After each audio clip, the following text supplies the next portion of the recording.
I'm Liz, and by some twist of fate, I'm married to the most amazing guy I've ever met, Alex.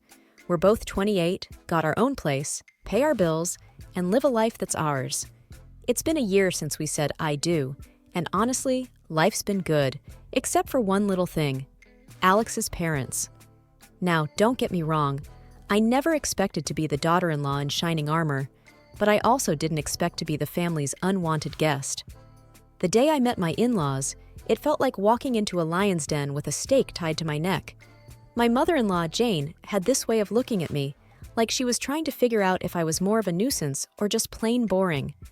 I could tell she had sized me up and found me lacking before I even had a chance to say hello. Alex had warned me about his mom. "She can be a bit much," he said, as we drove to their place that first time. "But don't take it to heart, okay?" I didn't. Or at least I tried not to. At dinner, I was passing the salt when Jane said, "You know, Stephanie used to cook such wonderful meals. Remember that risotto, honey?" She said to Alex, who just nodded, his jaw tight. "Yeah, I remember," he replied, not looking at me. I sat there, salt shaker in hand, feeling like I was invisible. They all talked about Stephanie as if I wasn't there. I felt a pang in my chest, but I swallowed it down with a smile.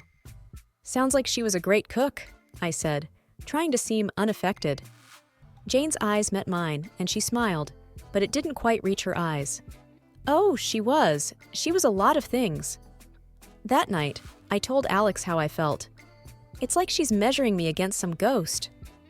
Alex hugged me close. "You're the one I chose, Liz. That's all that matters."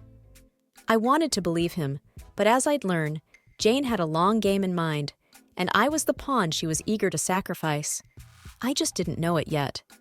Living with an allergy isn't just inconvenient, it's like having a shadow that's constantly whispering danger in your ear. Since I was a kid, peanuts have been my arch nemesis.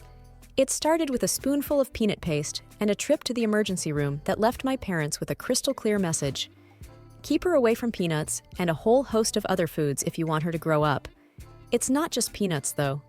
Soy, peas, cherries, almonds, tomatoes, apricots, bananas, and even potatoes, they're all off limits. It's a list that makes waiters raise an eyebrow and friends hesitate to invite me over for dinner. It's also a list that my mother-in-law, Jane, knows by heart, yet she somehow manages to question every single time we're over for dinner. "Are you sure you can't even have a little bit of this pie? It's got almond extract," she'd ask, with a tone that hovered between concern and disbelief. I would smile politely, though I'd rather not, and say, "Yeah, I'm sure. Thanks, though."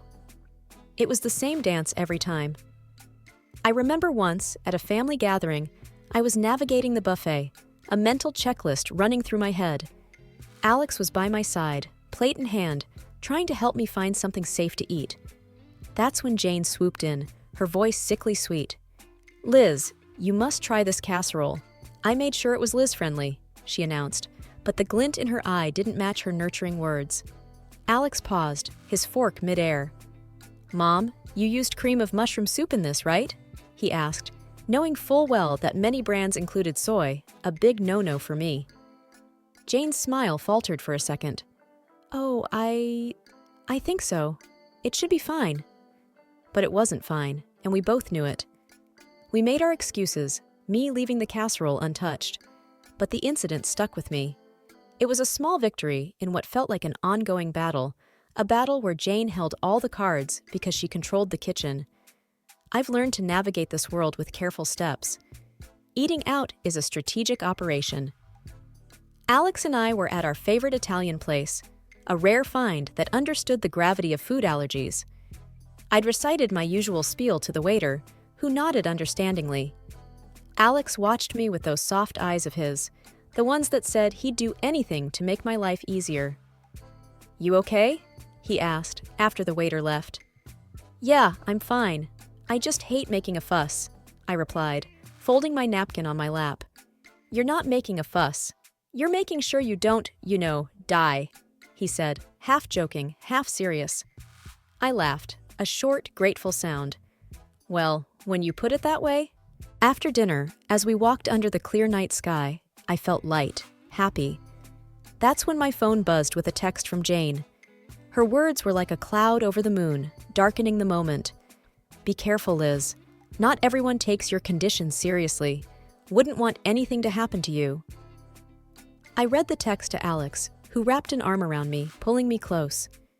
She's just trying to get to you, he said. But as much as I wanted to shrug it off, I couldn't shake the feeling that Jane's message was more than just a jab. It was a warning, a reminder that my allergy made me vulnerable, not just to food, but to people like her, who saw it as a weakness to be exploited.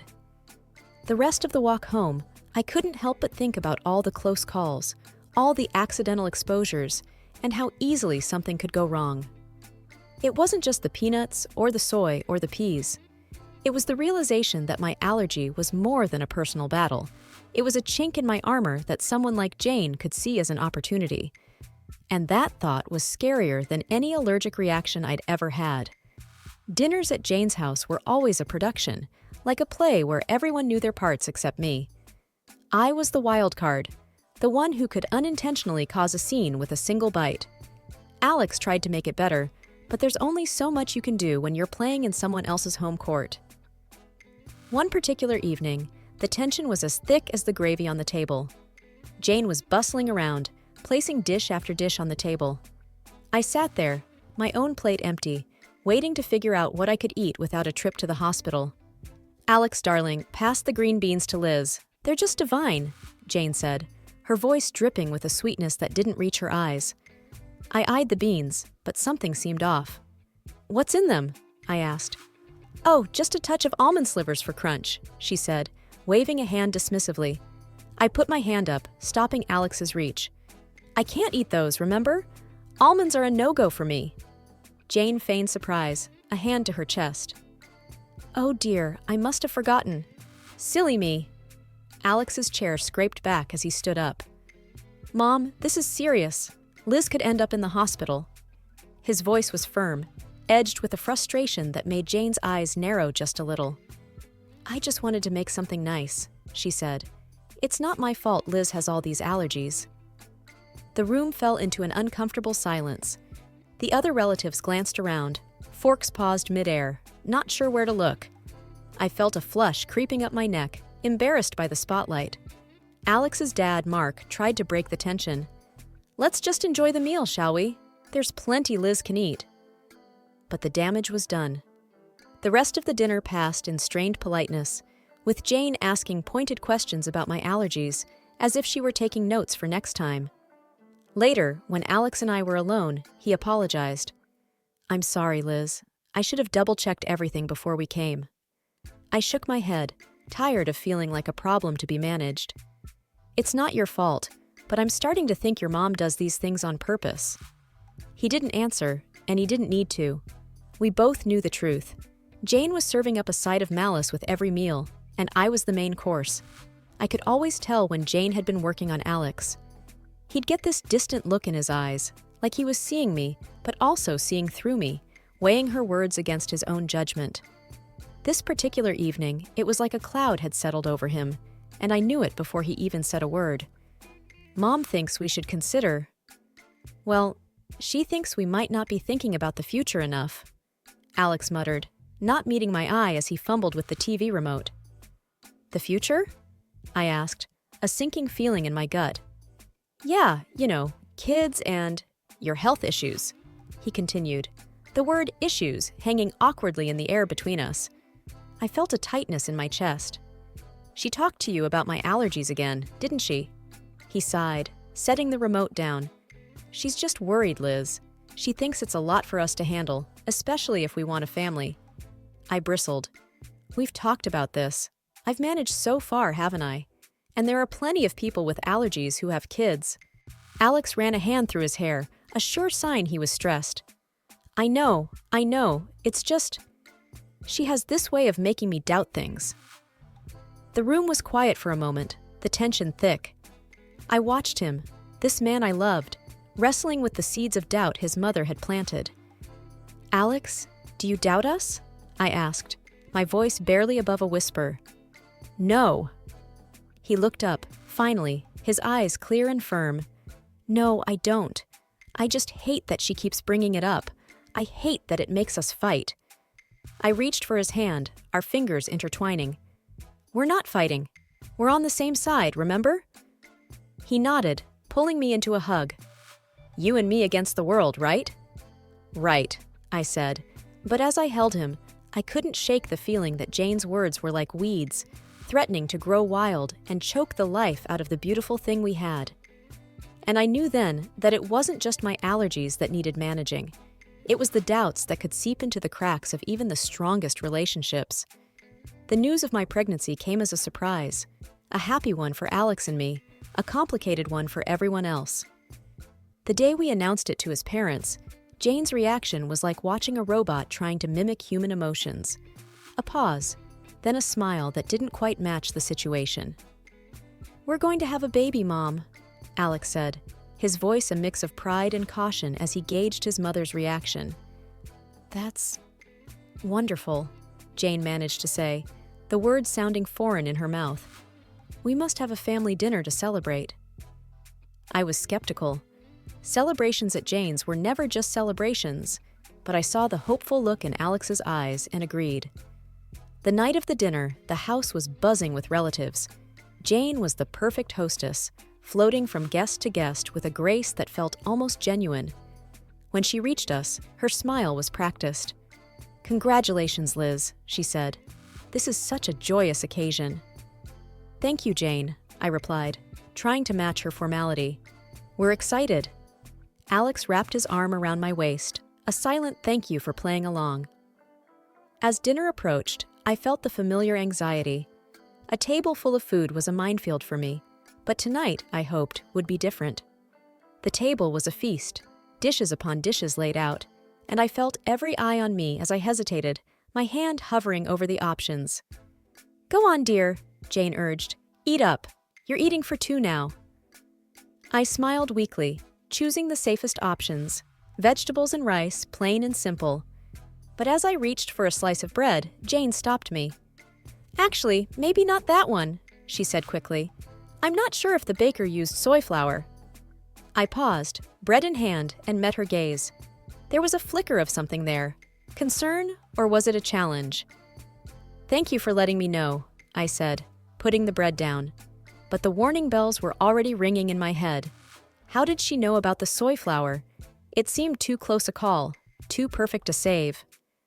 The rest of the meal passed in a blur, congratulations mingling with the clinking of glasses. But I couldn't shake the feeling that Jane's hospitality was a veneer, and beneath it lay a trap, set and waiting for just the right moment. The family dinner in honor of our future baby was nothing short of a banquet. Jane had outdone herself, and there was a spread that would make a Thanksgiving dinner look modest. But my stomach was in knots, not from hunger, but from fear. Every dish was a potential hazard, a hidden enemy that could send me to the hospital, or worse. As we all took our seats, the chatter around the table was lively, filled with the usual family gossip and stories. Jane was at the head of the table, presiding over the feast like a queen in her court. She called everyone to attention with a gentle tap of her glass. "Before we begin, I just want to say how thrilled we are to be celebrating Liz and Alex's upcoming addition to our family," Jane announced, her voice steady and clear. There was a round of hear, hear, and applause. I forced a smile, feeling Alex squeeze my hand under the table. "Thank you, everyone," I said. "We're really looking forward to this new chapter in our lives." The meal began, and I tentatively picked at my food, choosing the simplest items. Alex watched me, his brow furrowed with concern. "You doing okay?" he asked quietly. "Yeah, just being careful," I replied, pushing a roasted potato around my plate. Jane's eyes were on me, and I felt like a specimen under a microscope. "Liz, you haven't touched your salad. The dressing is on the side, just as you like it," she said, her voice tinged with a forced cheerfulness. "Thank you, Jane. I'm just not much of an appetite tonight," I said, avoiding the salad that I knew could easily contain hidden allergens. As the dinner wore on, the tension grew. Every time Jane offered me something, my anxiety spiked. The room felt hot, the walls inching closer with each passing minute. Then came the cake. It was a beautiful confection, layers of sponge and cream that made the room ooh and ah. Jane cut a slice and handed it to me with a smile that might have been genuine if I hadn't known better. "For the mom-to-be," she said. I looked at the cake, then at Alex, then at Jane. "I really shouldn't," I said, "but it looks delicious." "Oh, come on, Liz. One little bite won't hurt. For the baby," Jane pressed, her voice sweet as the icing. That's when Alex's dad, Mark, stepped in, his hand swift as he knocked the plate from my hands. The cake tumbled to the floor, and a stunned silence fell over the room. "What the hell, Dad?" Alex exclaimed, his voice a mix of anger and confusion. Mark stood, his face pale but his voice firm. "I saw the label in the trash. That cake has peanut oil in it." The room erupted in chaos. Jane's face was the picture of shock, but her eyes gave her away. There was a flash of something there. Fear, maybe? Guilt? Alex stood, his chair clattering behind him. "Mom, did you know about this?" he demanded. Jane's mouth opened and closed, but no words came out. And in that moment, the truth was as clear as the danger that had been on my plate. The room was dead silent after Mark's revelation, the dropped cake like a crime scene on the hardwood floor. Everyone's eyes were locked on Jane, who seemed to shrink under the collective gaze. "Mom, is it true? Did you know?" Alex's voice cut through the tension, sharp and demanding. Jane's eyes flickered with something dark before she regained her composure. "Of course not. I would never—" Her voice trailed off, unconvincing. Mark wasn't having any of it. "I saw the shopping list, Jane. Peanut oil for cake. It was right there, in your handwriting," he said, his voice steady but laced with disappointment. The murmurs around the table grew louder, a mix of disbelief and anger bubbling up from the family. Alex was shaking his head, his hands balled into fists. "How could you, Mom? Liz could have died." I was frozen in my seat, the gravity of the situation anchoring me down. This wasn't just carelessness or forgetfulness, it was intentional. Jane's mask finally slipped, her face twisted in anger. "I didn't want it to come to this, but she's not right for you, Alex. She's weak, and now she's bringing a child into this world who will be just like her." Alex took a step toward his mother, incredulous. "Weak? Liz is the strongest person I know. And you? How could you be so cruel?" I could feel the eyes on me, waiting for me to break down, to crumble under the weight of Jane's words. But I didn't. "Jane," I said, my voice surprisingly calm, "you've made your feelings very clear. But this is not just about me. This is about a family, your grandchild." Jane looked away, her jaw clenched, and for the first time, I saw the hint of fear in her eyes. Maybe she realized that her actions hadn't just endangered me, but her relationship with her son, her reputation, everything. The rest of the evening was a blur. There were arguments, tears, and hushed conversations as the family tried to process what had happened. Alex and I left early, the weight of the evening heavy on our shoulders. We didn't speak much on the drive home. What was there to say? The truth was out, and with it, the facade of a polite, if not happy family was shattered. All because of a peanut. The drive home was quiet, the kind of silence that's heavy, filled with things unsaid. When we finally walked through our front door, Alex and I just stood there, the echo of the night's drama still ringing in our ears. Alex was the first to break the silence. "I can't believe my own mother would do something like that," he said, his voice hollow. I sat down on the couch, the cushion failing to comfort me. "I know, it's a lot to take in." He sat beside me, taking my hands in his. "I'm so sorry, Liz. It's unforgivable." I looked at him, seeing the pain in his eyes, and my heart ached. "It's not your fault, Alex. We couldn't have known she'd go this far." But the truth was there, hanging between us. Jane had crossed a line, and there was no going back. The family was in pieces. Some stood by us, shocked and appalled by Jane's actions, while others struggled to wrap their heads around the reality of the situation. The next few days were a whirlwind. Alex's phone buzzed constantly with messages and calls. Relatives wanted to express their shock, their support, their apologies. And through it all, there was a deafening silence from Jane. No apologies, no explanations, nothing. Alex finally broke the news to me a week later.